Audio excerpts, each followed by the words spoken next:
Good afternoon, and thank you for standing by. I'd like to inform all participants that your lines have been placed on a listen-only mode until the question-and-answer session of today's call. Today's call is also being recorded. If anyone has any objections, you may disconnect at this time. I would now like to turn the call over to Ms. Deborah Rivera. Thank you. You may begin. Great. Thank you so much, Erica. Buenas tardes a todos y bienvenidos. Good afternoon and welcome, everyone, to another Census Academy webinar series webinar. Thank you so much for joining us. Today we will be learning all about the Puerto Rico Community Survey. I am your host, Deborah Rivera, and I am a training specialist here at the U.S. Census Bureau. I am joined today by my colleague, Kim Davis, who is one of our panelists, and together we will be providing technical support to our speaker and also sending you some helpful information via the chat. The chat feature can be accessed through the icons that are located in the bottom center of your event window and also towards the right side of your WebEx event screen. And just as a reminder, we are recording this webinar, and along with corresponding training materials, we will be uploading the recording to our Census Academy site as a free learning resource, and that usually takes us approximately a week. So please keep an eye out for it, and we will also be providing you guys with a link to where those resources will be posted via the chat. We will also have a question and answer session towards the end of the presentation, so please take a moment to write down your questions as we go along the presentation. We would also like to ask that you complete an evaluation at the end of the webinar, and we will also sending that via the chat as well. I would now like to introduce my colleague and speaker for today's webinar, Ana Maria Garcia. Ana Maria Garcia has worked for the U.S. Census Bureau since 1999, and during her tenure, she has held the following positions: Partnership Specialist in the Boston region, Local Census Office Manager in Hartford, Connecticut, Partnership Coordinator and Data Dissemination Specialist in the New York Region Office. Currently, as a Data Dissemination Specialist, Ms. Garcia is responsible for providing instruction to community groups, staff of elected officials, government agencies, and the general public on how to access census data. Being bilingual, Ms. Garcia provides instruction both in English and Spanish. She is responsible for the following geographies: Connecticut, Rhode Island, Massachusetts, and Puerto Rico. Ms. Garcia holds a JD from Temple University. Thank you so much, Ana Maria. Thank you. Gracias. Gracias. So as you've heard, I'm Ana Maria Garcia, and so let's get started so I can provide you with some information about the Puerto Rico Community Survey. So first I want to share with you the objectives.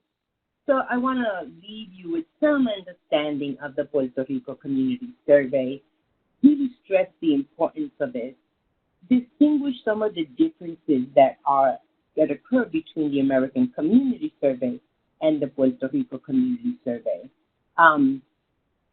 Just review some topics, not all, but some topics of the Puerto Rico Community Survey. And then we're going to look at census geography. So you can have an understanding of how it is that we collect the data. And how I'm going to do that is first I'm going to give you an overview, a very brief overview of the Census Bureau. We will then talk about the Puerto Rico Community Survey, what it is and its importance. We'll, as I said before, look at the difference between the American Community Survey and the Puerto Rico Community Survey. We'll look at a hierarchy of census geography. I'm going to inject something in this webinar about the importance of the 2020 census and a message of what is occurring in Puerto Rico relative to the 2020 census.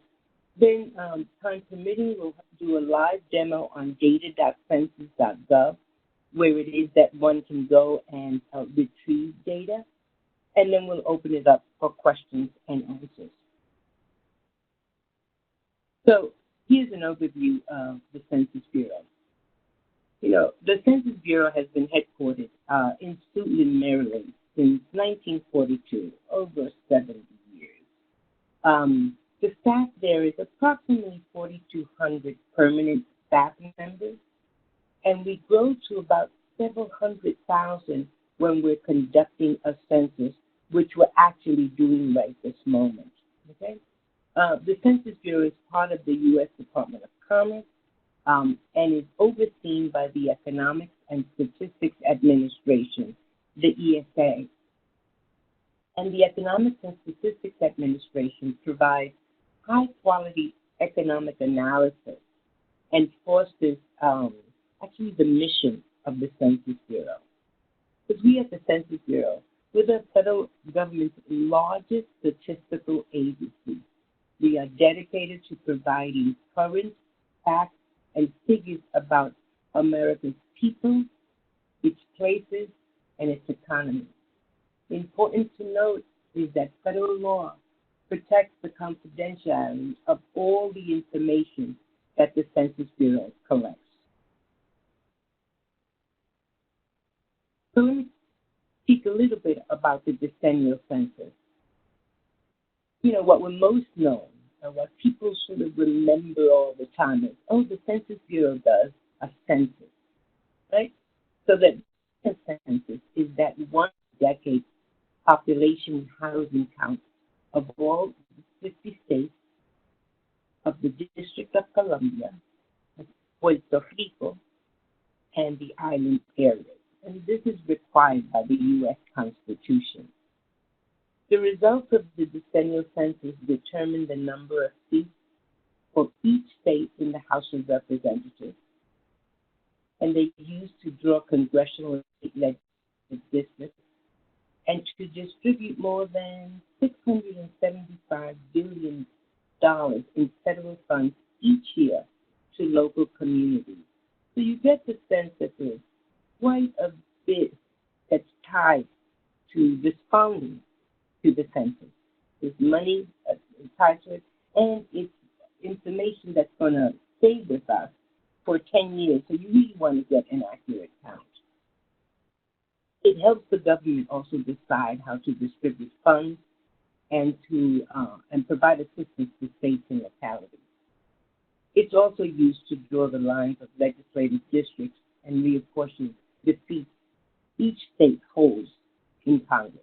The census tells us who we are and where we're going as a nation and helps our communities determine where to build everything from schools to supermarkets and from homes to hospitals.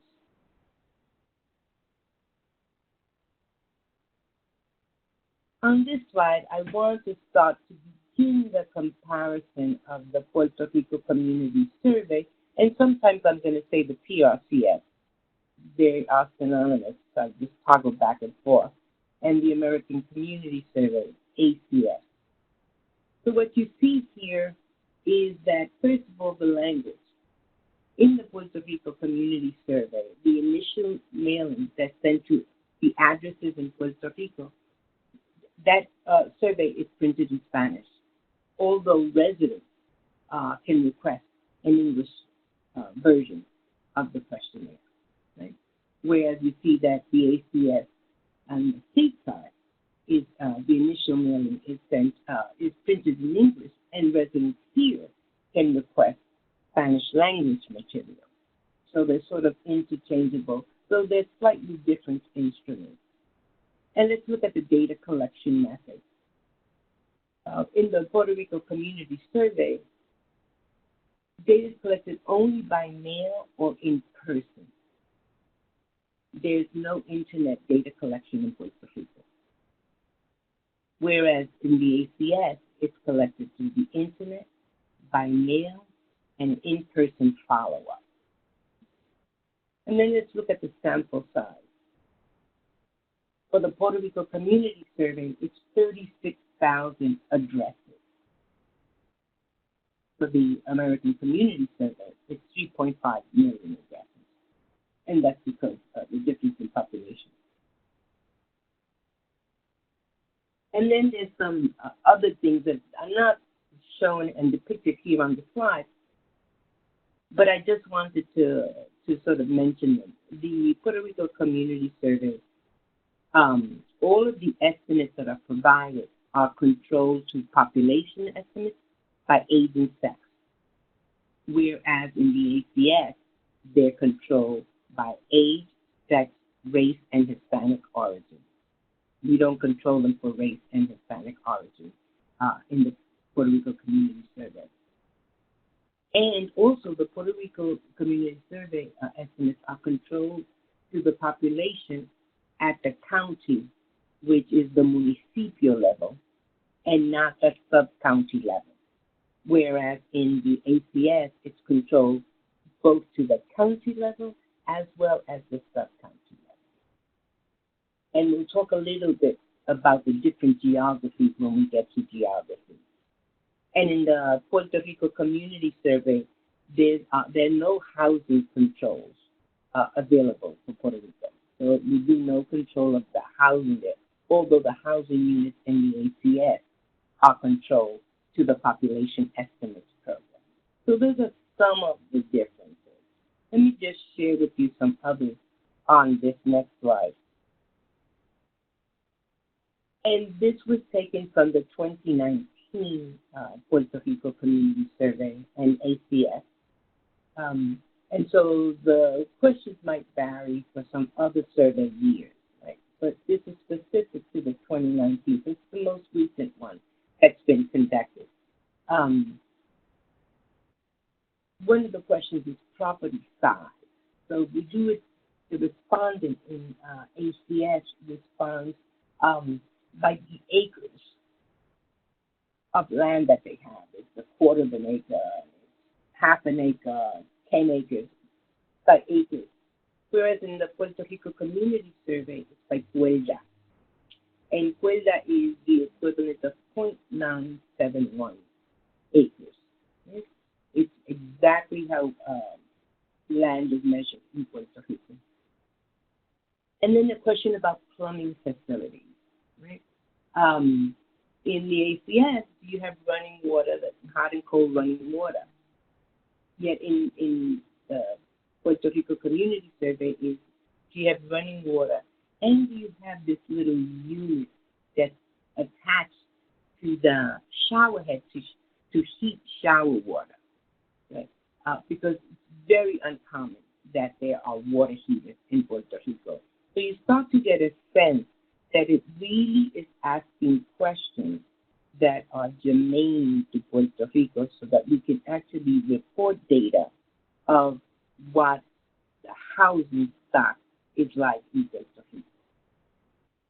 And then you move to another question, the nutrition assistance program benefits. In the American Community Survey, we asked, do you receive food stamps or do you receive SNAP?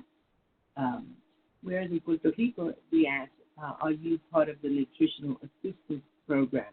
We don't ask about SNAP because SNAP eligibility requirements and benefits are determined by Puerto Rico rather than the federal government, which actually determines that for SNAP. So we don't ask the question. And then there's also some other differences that are not depicted here. And so, you know, when you're asking either your place of birth or citizenship, the focus is on Puerto Rico, whereas in the ACS, it's in the United States. Okay, so your place of birth in the United States is an ACS. Your place of birth in Puerto Rico is your responding to the PRCS. And also the question of entry, the year of entry. The question asks someone, when did you come to live in Puerto Rico? Whereas if you're asking that question in the ACS, the question is, where did you come to live in the United States? So we really make a distinction between the two of them. And also for residents, 1 year ago, we asked the question, where were you residing a year ago? In the Puerto Rico Community Survey, the first option that you get is municipio, whereas in the ACS it's county, right? Which are the equivalent of municipio municipio and county are sort of the equivalent when we're looking up for the data. And then the last thing is your place of work. The place of work in the Puerto Rico Community Survey is a place of work in a municipio in Puerto Rico, right? Whereas place of work in the American Community Survey asks you what county and what state do you work in, right? So they ask the state question, which is not asked in the Puerto Rico Community Survey. So again, if you went through the complete instrument, and I'm going to show you some of the instruments, and then there's a place online that one can see the entire survey and all the questions that are asked. And then you can really, really get a sense of the differences in the question, and the differences in the question are because they are reflective of what's happening either here in the United States or on the island of Puerto Rico. This next slide actually gives you a sense of the content and the questions that are asked on the Puerto Rico Community Survey. So we have four sort of buckets. There's a social characteristics that are asked, there's some demographics, there's some economic characteristics, and there's some housing characteristics, right? And so you can see these are not all the questions, but this is a flavoring of some of the questions. So you'll be able to get information on disability, not the exact type of disability, but is it a mobility issue? Is it a hearing impairment, like that? So we don't go down into the specific ones, but we will give you broad categories. We'll ask under the economic, how do you commute to work? And when we get to the data.census.gov, I'm going to show you what the commuting data actually looks like. It's going to ask you about income. It's going to ask you about do you own or do you rent where you live, okay? The number of vehicles that are assigned that are part of a household. So you get to see all of these.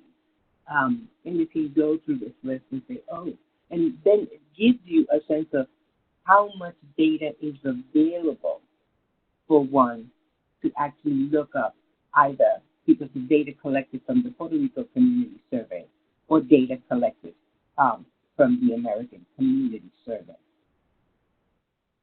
Let me now show you the instruments. The Puerto Rico Community Survey on the left-hand side of the screen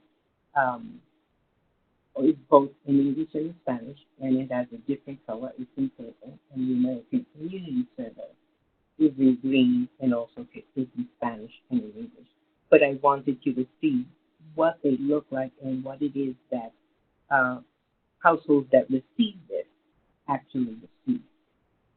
In order for you to understand and put into context what the Puerto Rico Community Survey is, I have to give you some history. Well, I don't have to give you, but I'm going to give you some history about the census. Right? And so as you can see on this chart, the first census of the United States was conducted in 1790 and occurred every 10 years with one form, only one form, being used to collect data from all the households from 1790 to 1930, 140 years. We collect data on using only one form. And then from 1940 to 2000, the Decennial Census actually started collecting data using a long form, which was that long form was when we collected sample data. So it didn't go to every single household, but it went to some households, and we were able to collect some of that demographic data that we just saw on the previous slide. And, you know, for about 60 years, the long form approach worked well, right? But as the decades started changing, data became less and less current, and users started to be concerned because, as we can tell, communities change. Not only every decade, but communities can change from year to year. And so the data that they were receiving in their estimation was not reflecting present time for them.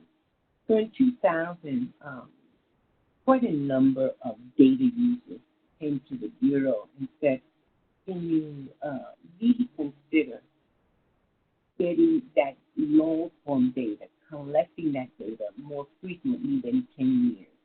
So in 2000, the Bureau did, the Census Bureau did a large-scale demonstration. And in 2005, the American Community Survey was fully implemented and introduced, as was the Puerto Rico Community Survey. So the data that you'll get from the Puerto Rico Community Survey, as well as from the American Community Survey, starts in the year of 2005. So you're not going to get any further historical data because it didn't exist at the time. And then from 2010 to 2020, which we're conducting right now, the Decennial Census is only a short form, and it's sent to households because we now collect this information each year and are able to provide data every single year based on the information that's collected from the American Community Survey as well as the Puerto Rico Community Survey. So that when communities are looking at this data, they're looking at data that's pretty recent, okay? And I'm going to show you in a subsequent slide when it is that we release the data so that you can see there's a big difference from a 10-year release to an annual release. This slide will tell you and demonstrate when the data is released. So this is when the 2018 data was released in 2019, because we released the data the year following when the data was collected. So we do a 1-year estimate for any geography that has above 65,000 people in it. So that's going to include on the Puerto Rico side, many of its municipios, okay? Definitely the island of Puerto Rico. And here in the States, it's going to include many large counties like that. And then we collect a 5-year, and we also do a 5-year estimate, which the 1-year estimate is 12 months of data, where the 5-year estimate is 60 months of data. And that's for geography that's less than 20,000. So now we can get all of those little towns, those little small hamlets, those small barrios that have, 50 people, 60 people. They're going to be found in the 5-year estimate as distinct from the 1-year estimate, which is only going to include your large geographical area. And you see on the slide that the 1-year estimate for the 2018 data was released on September 26, 2019. And the 5-year estimate was released at the end of last year on December 19. And subsequent to the December 19th release, there were some other tables and products released on January 16th of 2020. So we can expect the 2020 data to be available around September for the 1 year and December for the 5 year. I'm not going to provide you with a date because, first of all, I don't know that. And given some of the situations right now, I don't know if we have a date specific. We'll get to that as we're much closer to the release of the data. So I wanted you to see that the two different types of estimates that are available based on the data that's collected from the Puerto Rico Community Survey. Now I want to show you some geography. So I'm going to show you the slide, which is pretty busy, right? So I don't want you to really concentrate on a complete slide because it can be busy. So I want to direct your attention to the center of the slide, the spine. Okay? So as you notice, it goes from national data all the way at the top to the smallest geography, which is the census block. The census block is only available during a decennial. So we will see census block data when the 2020 census data is released. Other than that, through the years between the decennial, you'll see the lowest is the block in the ACS or the Puerto Rico Community Survey. And then you see right on the nation regions. So there's 4 different regions in the United States. However, Puerto Rico is not part of that, because they're not part of any census region or census division. Okay. So you would not find any data for Puerto Rico. If you drop down a little bit further to the states, you'll see that underneath it is quite a number of different geographic levels, and we're not going to go into all of those. But I did want to point out places, and places includes all of your incorporated cities and towns. It also includes all of your census-designated places, which are statistical counterparts of incorporated places, right? And they're delineated to provide concentrations of people that are identifiable by name but not legally incorporated. So under the laws of the state in which they're not legally incorporated, under the laws of the state in which they're located. And the boundaries are usually defined in cooperation both with the local or tribal officials, and generally are updated prior to each decennial census. So these boundaries, which usually coincide with visible features or the boundary of an adjacent incorporated place, have no legal status, nor do these places have officials elected to serve traditional municipal functions. PDP boundaries can change from one decennial census to the next. And so the boundaries might actually change so that there's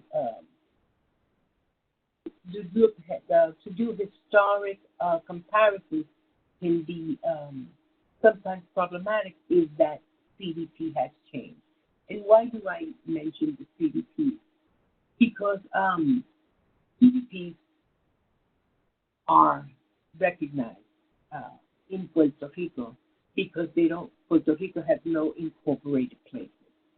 So the Census Bureau recognizes only CDPs and refers to them as comunidades or zonas urbanas. So we can find comunidades or zonas urbanas in the data.census.gov, and then you can get data for those very small areas, which are not government areas. They don't have a structured form of government, but are an area within another area. Okay? So I wanted to stress those to you. And then I'll be talking about census tracts, block groups, and census blocks. And you can see them here. Those are the 3 geographies that the Census Bureau has designated as for collection purposes. So we begin with the smallest, which is the census block during the decennial, and then we start building up all the way to the nation. And on this next slide, you'll be able to see how they begin to fit together. So you see that on the right-hand side, there's a block, and that block has very specific boundaries: Oak Street, Elm Street, Kennedy Road, and so on. So that's your block. It's designated by a 4-digit number. So that's the smallest geography for which we collect, the Census Bureau collects data. And then that block, as you see it migrate down to the bottom, becomes what we know as a block group. So you see there that it's block 3001, 2002, 3003, and so on. So that's your block group, right? Thing interesting about blocks, there's no population threshold. Okay? However, in a block group, the threshold is anywhere between 600 to 3,000 people. And it could contain anywhere from 240 to 1,200 housing units. And then those block groups become part of a census tract, as you see up in this section here, right to the upper left of block groups. And that contains several block groups, and that becomes census tract 107, as you can see in the center of the slide. And then that census tract becomes a part of a county, becomes a part of a municipio. I wanted you to see the relationship between geography, because once we get into looking for data, you'll have a much better understanding, and you'll be able to retrieve data using census geography. Now, on this next slide, it just gives you a picture of how census tracts all are amassed together. And you'll notice on this slide that some of the census tracts have more than 4 digits. They have 4 digits and a decimal. And the decimal is that some density has been occurring in that census tract, so they've been split. So where you see 0.02 or 0.03 or 0.05, we split it several times because that area, that census tract, is becoming quite dense. Because one of the things that we like to do is compare and provide the user census tracts that can be compared in size, in population size, not as land size, but in population size, so that it's sort of an equal comparison. You don't want to compare a census tract with 800 people to a census tract with 5,000 people. So you want to actually start splitting it so you can do some comparisons that will be fine for one to look at. Okay? Now I want to give you that information that I wanted to provide about the 2020 census. Right? And so, we've mentioned before that the census is critical, right, because it provides quite a bit of data that then used for the distribution of funds. And every year, billions of dollars in federal funding go to hospitals, fire departments, schools, roads, and other resources based on the census data that's collected. It's also contained in the Constitution, and it mandates that the United States conduct a count of all of its population every 10 years. This 2020 census will mark the 24th time that the country has counted its population since 1790. However, given the outbreak of COVID-19 and in keeping with guidance from public health officials in Puerto Rico. The Census Bureau has suspended hand-delivering census paper forms to households, and they suspended that in mid-March because of the health and safety concerns with COVID-19. The Census Bureau is consulting with public health officials to determine when it is safe to resume dropping off census materials door to door. In Puerto Rico, the census instrument will be dropped off at every single household. It's not going to be mailed. And actually, that operation was to take place between March 15th through April 17th, which has not been able to be done because it's been suspended.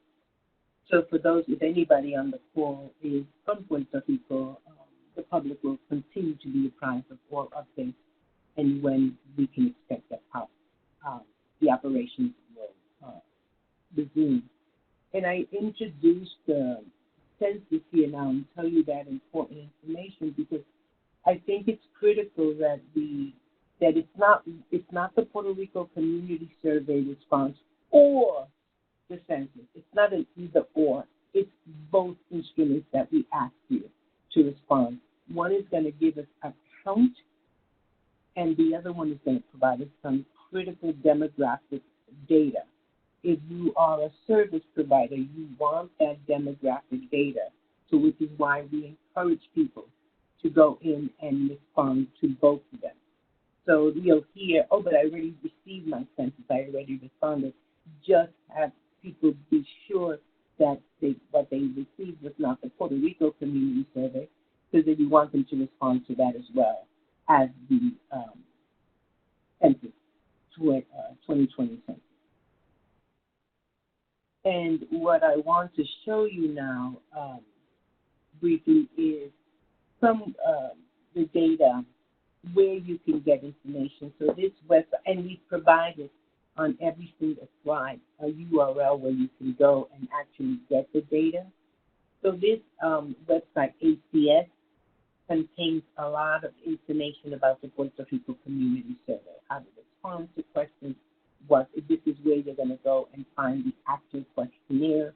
So you can see what it is, you can see what it, and then you can start to respond to it if you receive it, or inform others about what's contained in it and where they can get some information. I'm also going to show you this slide for data.census.gov, and I'll probably get on for a couple of minutes just to show you how to retrieve some data from here, so that you have expertise on it. And the expertise is going to come with time. This is a brand new tool. It's not fully developed, and what we're asking people to do is, it has a lot of data. It has the 2018 data on it already, but there's some functionality that has not been set up yet. So we're asking for people to go on to it, and you see the address here, and provide some feedback to us. So data.census.gov is the URL for the site, and where you provide feedback is to setsign.feedback@census.gov. And we want to do this because we're developing the tool with user input, and then we're deploying it. And, we keep getting and adding to it what users are requesting if it's feasible to add it at that particular time, so that when the tool is completed, then it has many of the features, if not all of the features, that were requested by people in the development while the tool is being developed. I'm also going to demonstrate to you, I'm not going to demonstrate, I'm just going to give you some information about Census.gov Academy, the Census Academy, and you can get information on the Census Academy through our data gems, okay, which are these brief videos of how to do things, read information. You can access data courses. There are some courses that are being developed and are going to be available on data.census.gov. Or you can attend the webinar as you're doing today. And where you would go is through census.gov/academy. And you can subscribe to get information about all of the upcoming webinars and any of the data gems that are available and the courses that are going to be provided. On this next slide, I just wanted to show you that there's a place that you can go for interactive maps that have been put together for you. Again, the URL is on the slide, so you can go and see what has been created using the map. I also want to show you where you can stay current. So there's a couple of ways. You can go to the newsroom, or you can go to a place that we call America Counts, or you can participate in Director's Log, or you can see stats for stories. All four of these, with their corresponding URLs, will provide information for you on what's occurring presently at the Census Bureau. And in this next slide, what we can do is, the previous slide was to stay current. This one is to provide where you can stay connected and where you can follow what's occurring at the Census Bureau. Okay? So what I'd like to do now, actually, let me just give you one more. This is my contact information. And in the event that you call or that you email me for whatever reason, which is sort of unlikely, but whatever reason you can't get a hold of me and you need something right away, you can call our toll-free number, 1-844-ASK-DATA, or 1-844-275-2342. Or you can email census.askdata@census.gov. Someone will, it's not a recording, it's a person, will take your query and then forward it to the person who can actually respond to your query as fast as you respond. Okay. Now what I'd like to do is go on to census.data, show you a couple of maybe 2 or 3 ways in which to retrieve data, and then I want to open it up for any questions that people have. So let me go now to data.census.gov. I'm just gonna pause this for a moment. Stop sharing.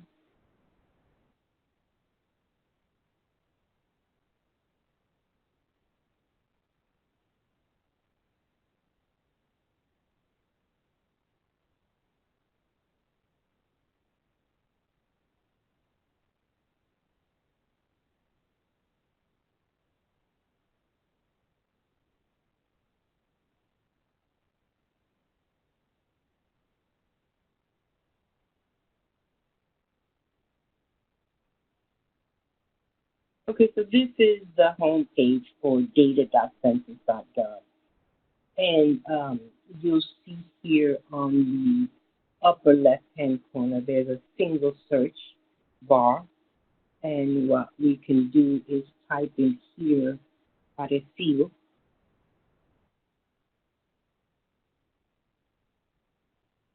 And you see that it's a small search, so it's going to give you some options.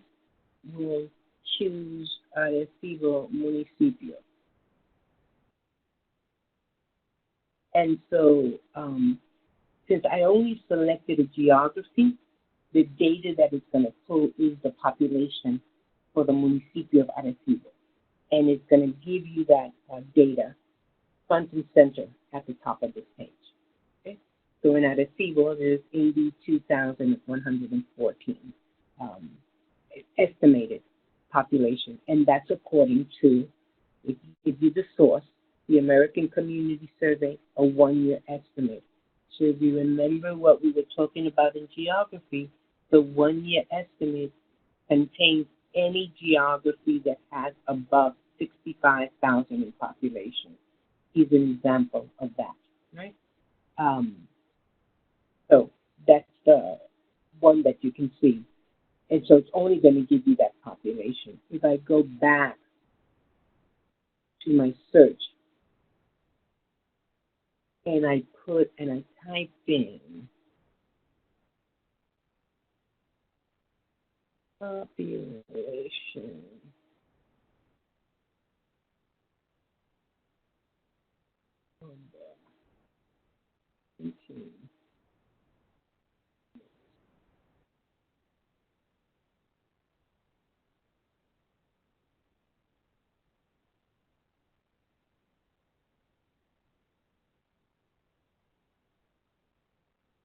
so now what it pulled in was, I gave it an actual data point that I was looking for and the geography that I wanted. So it's giving me the population it's giving me the population total table, and now I can find the population that's 18 and over. So again, we see this one came from the Decennial Census. You see the survey program here, and the year 2010. So you'll always be able to cite where the data comes from and the year of that table. Let's do one more because I want to see if we can open it up. I want to do some advanced search. That was in the simple search. If I now go to my advanced search, it's slightly different. And so my advanced search gives me the ability to filter by either topics, geography, years, surveys, or codes that all can be seen on the left-hand side of the screen. So I'm going to go in and filter by geography. And I always like filtering by geography because it actually limits some of the results. Not some of the results, it limits the results by the geography I've selected. If I do it by topic, it doesn't first time.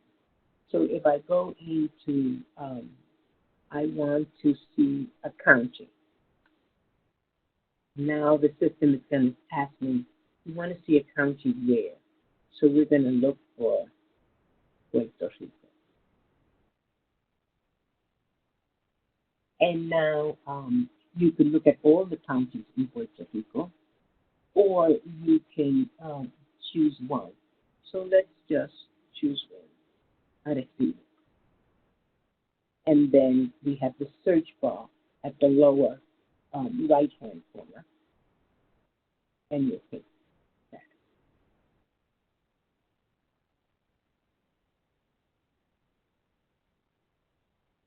Didn't give it to me. No. I'm going to go back into my advanced search. Sometimes this occurs. I'm just going to go back and refresh what I'm asking for. So I know that I want the state of Puerto Rico and Arecibo municipio of Puerto Rico. And I'm going to ask it again to give me that search. That's not good.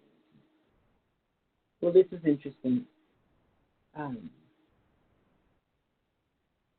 want to see if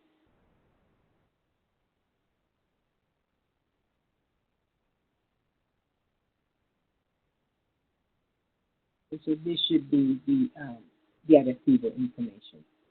So it's given. Arecibo has a total population, and if you recall when we looked at it before, it was 82,114 estimated. So now it's giving you the age breakdown. So it's a very simple way that one can get data just by following the prompts. And we do have webinars just to teach people how to access data. But I wanted to use this opportunity to use the data that is collected through the American Community Survey. So now what I'd like to do is move to some questions.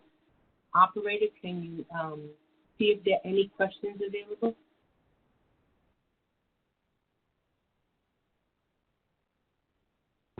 Thank you. To ask a question, please press star followed by 1. Please ensure that your phone is unmuted and record your name clearly when prompted. And to withdraw your request, please press star 2.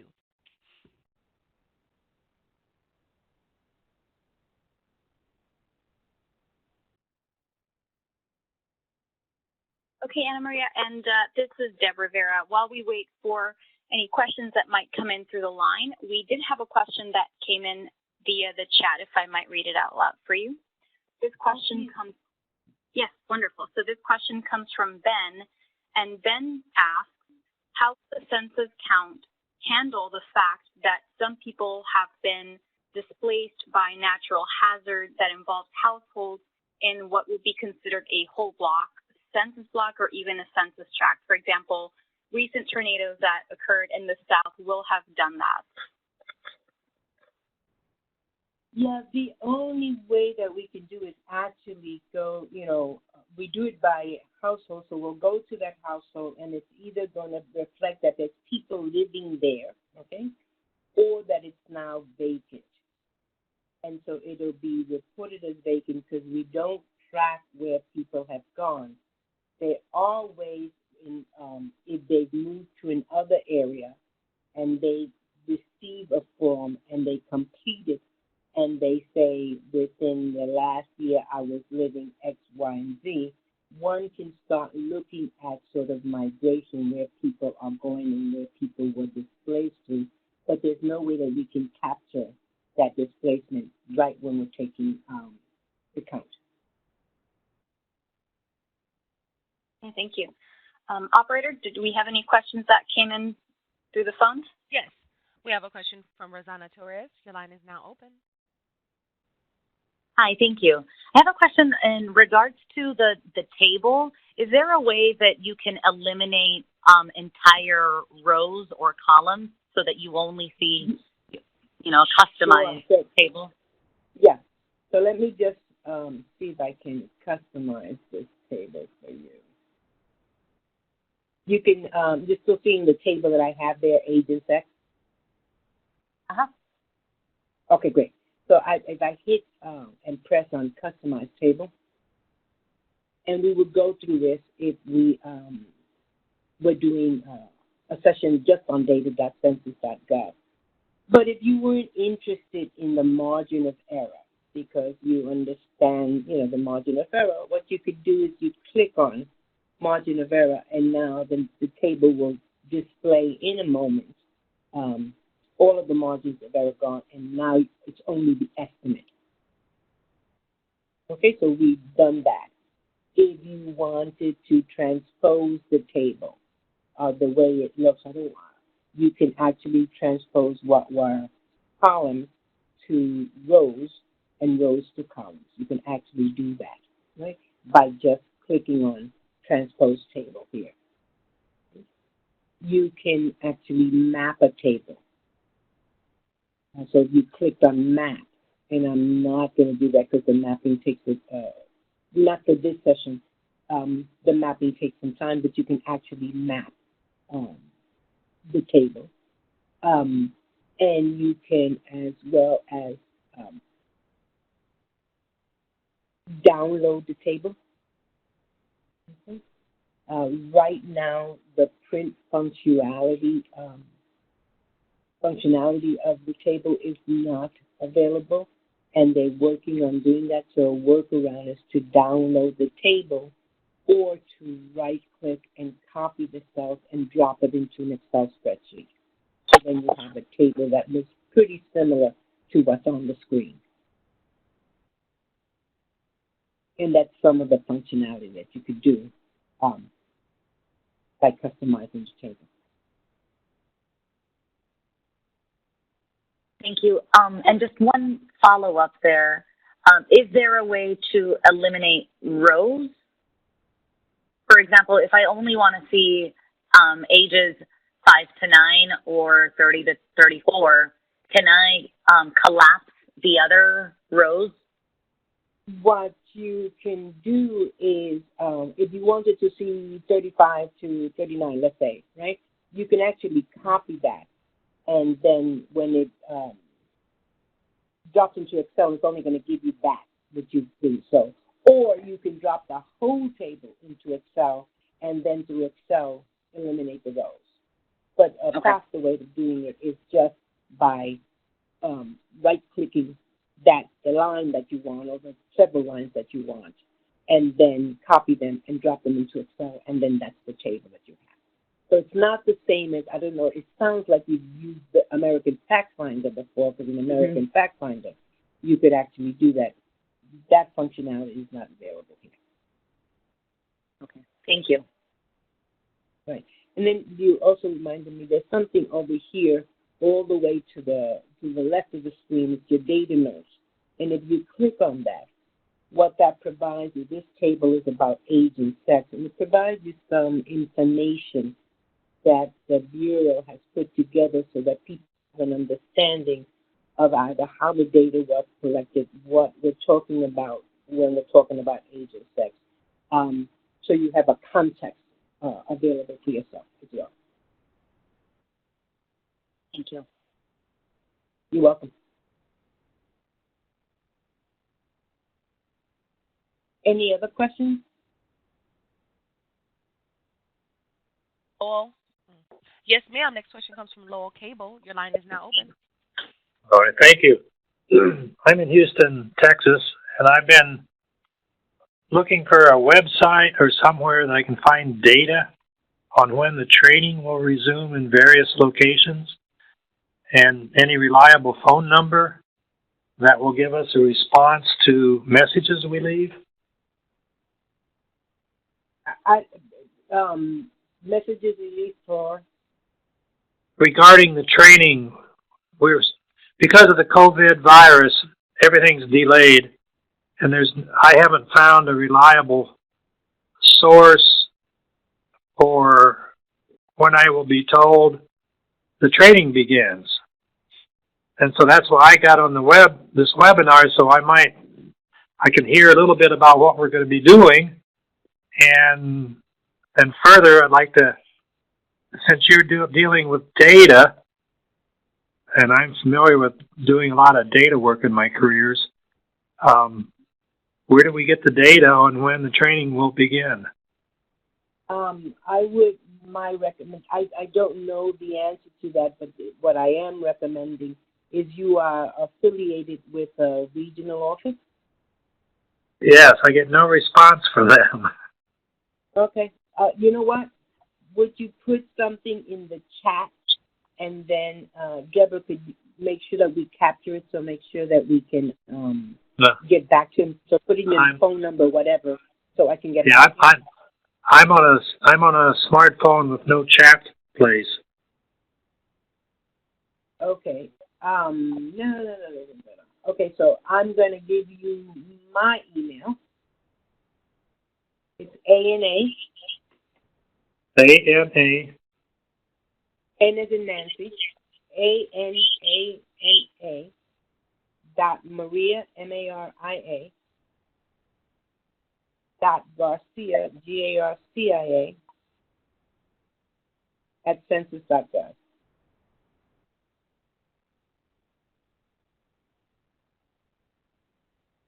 So ANA.Maria.Garcia@census.gov. That's correct, sir. Thank you. You're welcome. Thank you very much, Anna Maria. Not a problem. I'm complete. Okay, great.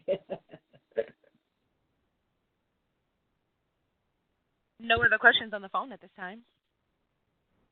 Do you have any? Oh, thank you. Do you have any questions, Deborah, on the chat? We actually do. This next question comes from Adelina, and Adelina wants to know the population estimate for the census in Puerto Rico in 2018. How was that obtained?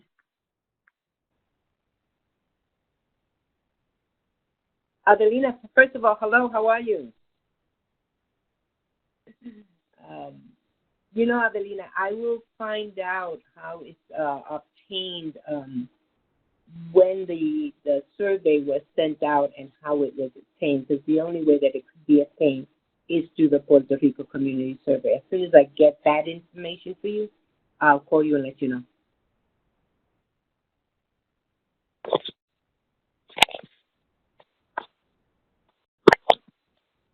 Okay, thank you. Okay, so thank you, Ana Maria, for your wonderful presentation today. This is co-host Kim Davis, and out of respect for our presenter and participants' time, we'll follow up with the remaining questions via email. And if you have sent a question in the chat and didn't have it answered, we will follow up with those via email as well. That concludes today's presentation. Thank you, everyone, for participating. And we'd like to ask that you complete the evaluation survey that you'll receive at the closure of today's presentation. This will be posted on Census Academy's website within a couple of weeks for your reference in the future. Thank you. This does conclude today's conference. You may disconnect at this time. Speakers, please stand by.